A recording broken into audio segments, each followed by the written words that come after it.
One of the top races voters will have to decide on, the gubernatorial primaries. Orlando businessman Chris King sat down with our colleague Jim DeFede today. King is currently trailing in the polls behind the 4 other Democrats in the race. But King dismissed the polling numbers, saying that voters are beginning to recognize that he is a candidate who represents a different kind of politics. And Jim also asked Chris King about why he's taking on the issue of Stand Your Ground. You've really made Stand Your Ground a signature issue of your campaign. Why is that? And was it through the campaign that you came to understand Stand Your Ground in a different way? You know, Jim, this has just become a big inspiration for me. Institutional racism and racial justice have always been a passion of my life. And I think Stand Your Ground is another one of those laws in Florida that is unfairly litigated. And, you know, the McGlockton case in Clearwater, which many of your viewers know, a 28-year-old African-American man, unarmed, 3 children with him, was shot and killed, and no arrest was made. And it didn't make a lot of sense to me. And so I got deeply involved, met the family, attended the service, and was really out there saying, this doesn't feel or look right. And for me, I think it was personal too. I have 3 children. I have 2 boys and a girl. He had 2 boys and a girl. And I think what made it different for the McGlockton family, my involvement, was I said I truly believed if it had been me, if it had been a white man, an arrest would have been made initially. The good news is just this week an arrest was made, and I hope it's a new chapter in ending Stand Your Ground in Florida. Do you think that you can actually get a repeal of Stand Your Ground through a Republican legislature? I do, and I believe it's one of the gun safety laws in this state that represents the best chance of bringing folks on the right and left together. I think there are a lot of people in the law enforcement community that see this as a scary law, a bad law. I'm from Central Florida. Many folks remember the Trayvon Martin case.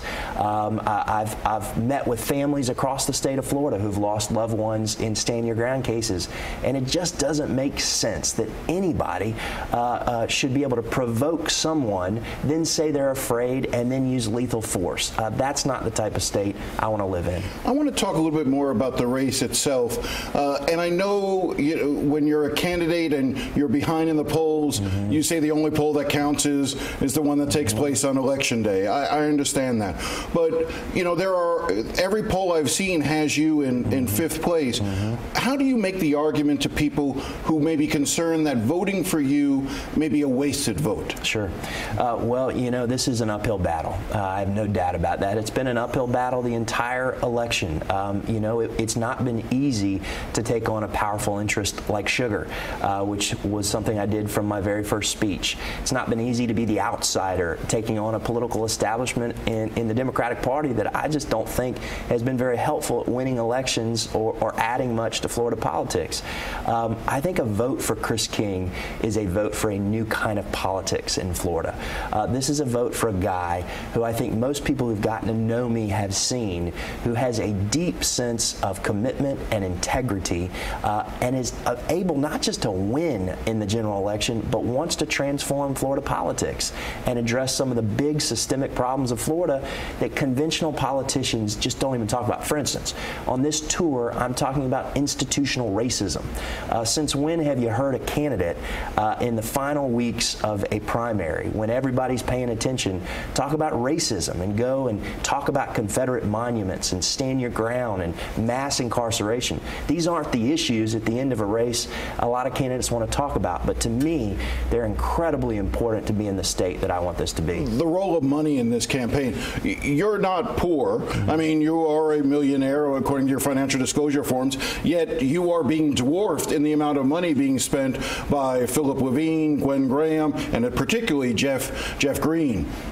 Talk about the influence of money in this race. Sure. You've put a lot of your own and your family's money into this race, but you're still having that trouble crossing over. Sure. Well, I certainly have been so thankful and fortunate in business. I built an affordable housing company from scratch without using taxpayer financing that serves people across the country, but I'm running against, I say, billionaires and gazillionaires. They got a lot of resources, and they're using them, and it's tough. Florida is a huge state. If there's anything I've learned in in this. There's no way to understand how big Florida is unless you do this.